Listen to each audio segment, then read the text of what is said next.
So, welcome.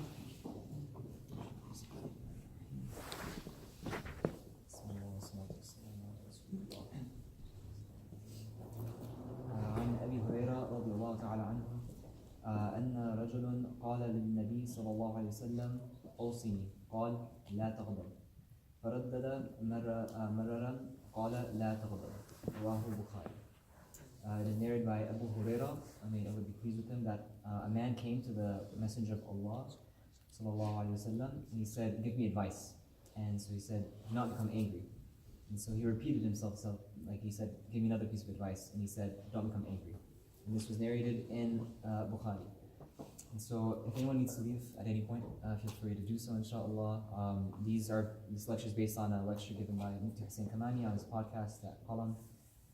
And so this is kind of one of those foundational hadith. Last week we mentioned that Ibn Abi Zayd said that there is 4 hadith that were kind of the foundations for good character. The one that we went over last week, whoever believes in Allah and the last day speak good or remain silent. There is the one that we also went over, that from the beauty or the excellence of one's faith is that someone leaves what does not concern him. There is one that we have not yet covered, which is none of you truly have attained faith, and so you love for your brother what you love for yourself. That'll come up in the future, inshallah. And then there's this 4th one, which is do not become angry. So it's kind of one of the foundational hadith on good character and etiquette. And it's a really small hadith, like really the hadith is really la taghdab, don't become angry. It's a very easy hadith to memorize, it's very memorable, but there's like a whole lifetime of lessons to be derived from this one hadith. And there's other variations of the hadith, which either indicates that there's multiple incidents where the Prophet ﷺ advised people to not become angry, or that there was Sahaba that had different narrations. So other narrations you might hear, someone came to the Prophet ﷺ and said, teach me something, but don't make it too much so I can remember it or memorize it. And so then he said, La taghdab. And so that kind of shows us like this real authentic connection that a lot of people have with the Prophet ﷺ. They felt comfortable to just go up to him and say, give me something really short, simple, sweet, that I can memorize. And that's practical for most of the ummah, like that's what they need, is just really practical, simple advice to live on. And these little hadith, these like simple things is what made the Sahaba really great. Another narration is, guide me to an action which will lead me to Jannah, and don't make it too much for me. That was another narration, and the answer is also la taghdab. And so there's other, some people question like who the person who's asking the questions. There's no like strong answer. There's differences of opinions, like weak narrations. Some people say it's Abu Darda radiallahu anhu. Some say Sufyan bin Abdullah or Abdullah bin Amr. Like there's different names that scholars have tried to come up with. But the important point is that we don't even know the name of the man for sure. And it's kind of like symbolic that it's like really it's meant for all of us. It's a very general advice. It's not specific just to the man. And on that point, there's kind of 2 opinions also. Some people say that this advice was tailored to the person. So the Prophet ﷺ knew this person's weakness. And so he told him, don't become angry, because he knew he might become angry. Because there's other advice, like there's other hadith where the Prophet ﷺ, people come up to him and ask him for advice, and he says other things, like, there's other pieces of advice that he gives, or they say, what's the best action? He tells them other things. But then other people say, no, that this is actually general advice for everyone, don't become angry. So this is kind of like 2 different viewpoints. That's kind of the backdrop for this hadith. So to go into it now. Anger, why is this advice so important to all of us? The real thing is that anger is kind of one of the main sources for a lot of the evil or the prevention of a lot of good. There's like this kind of mentality that a lot of scholars have reflected on, where all bad, really, if you boil down like everything that we do that's sinful or prevents us from doing good, it really boils down to 2 main things. One is anger, and the other is desire. Most things can be categorized as either something that's desirable leads you to sin, or from anger leads you to sin. That's kind of like the main things. And so it's very, very important that we focus on this aspect. Like it's a huge, if we can work on just controlling our anger, then that's like a huge block for most of the sins in our life, inshallah. And of course, this kind of shows us the emphasis of character in the deen and how important it is that to get the Jannah, to work on improving ourselves. The big thing is working on our character, because it's a manifestation of our beliefs. So with that, as in like most things, like in Arab tradition, when you're trying to understand something, it's important to start by understanding its opposite sometimes. And so here the word for anger is ghadab, and the opposite of that, scholars say, is rida, which is like pleasure, to be pleased with something. And so ghadab is the opposite of that, pleasure, to be pleased with something. It's become very angry with something. And different definitions people have given, essentially a summary of it is that it's a burst of fury in the heart with the intention of revenge. That's the Imam Raghib gives that definition. Imam al-Ghazali says it's a boiling of the heart, and it starts with seeking revenge. So it's this idea of not just this like anger, but it's also you want to hurt somebody else or do something like that. So an example is maybe if you get fired, or you don't get into a school, or you get insulted, you want to go and you just want to get revenge from somebody. So that kind of feeling, that boiling feeling inside, that's what's meant by ghadab. And so usually involves losing control or violating someone else's right. So then this question comes up, is being angry always bad? And the answer is no, that Allah gave it to us for a reason, and it just needs to be mediated. So Ghazali, like many of the other hadith we've done before, does a great job of breaking things down into different levels. And so Ghazali defines 3 different kinds of anger, different kinds of reactions for anger. One is tafrit, then there's ifrat, and then there's i'tidal. So tafrit is like too little anger. It's like someone who's not angry, doesn't get angry enough. It's, for example, someone comes and violates your family's rights, or insults someone in your family, something like that, and you just take it passively. It's like it's a kind of a sign of weakness as opposed to a sign of controlling your anger. So it's not going to be weak in the face of when you should be defending yourself, defending your honor, the honor of your religion. It's very important to be able to defend yourself. And so it's not a call to weakness. This la taghdab is not a call to weakness. That's on one extreme. On the other extreme, so that was tafrit. The other extreme is ifrat, which is the opposite. It's too much anger. It's it's like poisonous. It's like when you're standing in line and someone starts cussing, you're like, oh, it's taking too long, or road rage, these kind of things. And those are inappropriate reactions. And so there's always this middle ground. Islam's the whole thing is about finding the middle ground in everything. And so the middle ground is like an appropriate anger that's balanced. And so there's it's important to be balanced in our anger and also in our love. And this is, we're going to obviously focus on anger in this one, but there's amongst the most beloved deeds to Allah is the love for Allah's sake and also anger for Allah's sake. And so that's like one of the hadith that's very beautiful to reflect on. So the important thing is to put anger in its right place, but don't justify and feed it. So like when you do something, don't be like, oh yeah, I'm doing this for the right reasons. You have to really be intentional, because it's very easy to fall in this cycle where you get angry and then you try to justify, oh, I have the right to be angry and I should be angry and I can't be weak.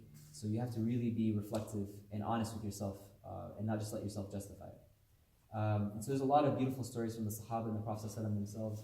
One of them is the story of Ali in war, for example. So there's a battle, and he knocked a guy down, and he got on top, and he was going to end the man's life. He was going to kill the guy, and the man ended up spitting in his face, and Ali ended up actually just getting up and walking away.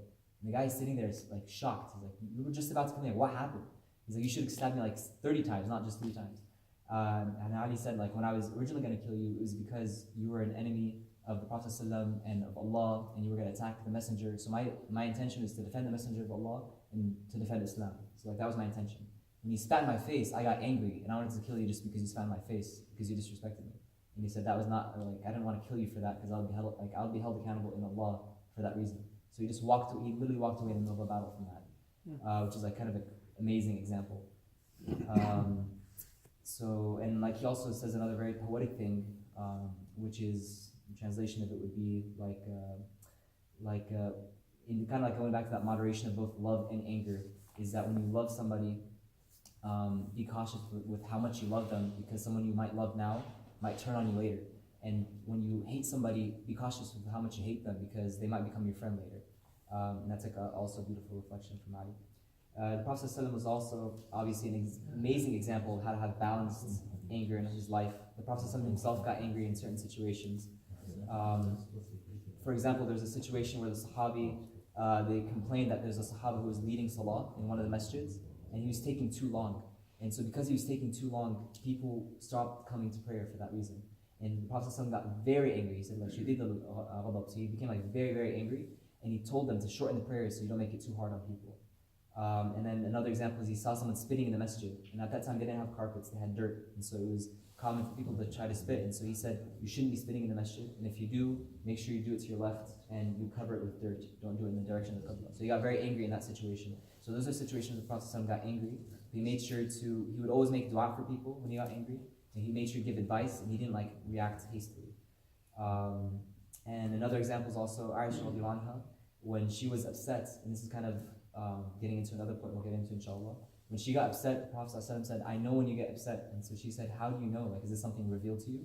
And he says, no, when you get upset, you swear by the Lord of Ibrahim, but when you're happy with me, you swear by the Lord of Muhammad. And she says, you're right, when I'm angry, I might skip your name on my tongue, but it never gets skipped in my heart. And so that kind of is a really important point, because even when we're angry, and it's sometimes, like in life, we will get angry over issues, over situations, but that should never disrupt the relationship and the love we have for each other, our families, our spouses, our brothers and sisters in Islam.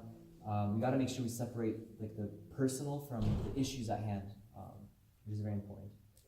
And so, there's a lot more stories that are amazing, but just to keep it short, inshallah, kind of some points to prevent anger that are mentioned in Hadith is that, when you, for example, like, don't escalate the situation, just leave the conversation so you can think about it. Go to the masjid, it's a place of peace. Take a nap, which clears your mind.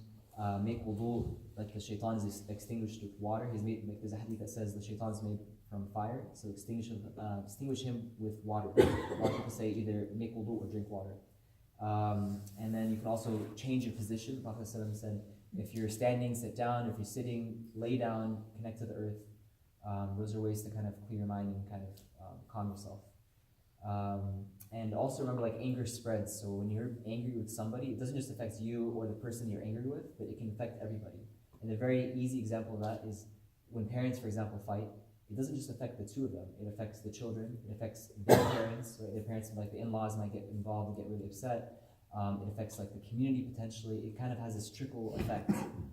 So remember, when you're angry and you're not thinking rationally, it's not just, oh, I'm going to get back at that person. It's this poison is going to spread. That's something that's also very important to remember. And so if you become angry, make sure you seek forgiveness. But then if you're the recipient of anger, make sure that you are very forgiving. And there's a lot of different ayat in the Quran that go over this. I'm not going to get into all of them, inshallah. There's many ayats. You can talk to me after if you want to go over them. So anger is also an arrow of the shaitan. So the idea is like anger is this mechanism the shaitan uses to stop our growth. Anytime we're doing good, we're on the spiritual path, we're growing, like anger is just like this arrow that shaitan uses to bring us down. And there's this kind of like, we'll end with this concept where the Prophet ﷺ kind of, he spent a very long time between Duha and Asr giving a lecture. Between Duha and Asr, very long lecture, which is not typical for the Prophet ﷺ's lectures. And he was putting people in different categories, like the good and the bad of people. And one of the categories he mentioned was like some people, there are 4 kinds of people in the world. There are people who are slow to anger and slow to calm down when they become angry. There's people who are fast to anger and slow to calm down when they're angry. Then there's people who are slow to anger and are fast to calm down. And there's people who are fast to anger and fast to calm down. And he says the best amongst them is the person who's slow to anger and fast to calm down when they get angry. And he went on to give some examples in other areas of life, but the idea is like that the best person is someone who can control their anger, and when you're angry, like, you let it go. You don't let it just sit there and simmer for hours. And amongst the greatest jihad is the jihad against the self, and anger is probably one of the hardest places to practice that. And I think that's probably a good place to start ending it. So the idea, just to summarize, to prevent anger is like dua, dhikr, saying the bismillah and sending salams to each other. Controlling your tongue and just like not talking when you're angry, and remembering that anger comes from weakness. So like children get angry, people who are weak get angry. Like don't go to that level of weakness. When you're angry, to cool down, say a'udhu billah, stay silent, control yourself, drink water, make wudu, change your position, and then when you're doing damage control, make sure that you be humble and apologize. Don't wait for someone else to be like correct the mistake. You apologize. Seek help if you need it, professional help or help from family, whatever it is. Make dua for the other person you're angry with. Give sadaqah, do something nice for them. Those are ways to damage control. May Allah accept from us and allow us to not become angry, inshallah. Control our anger.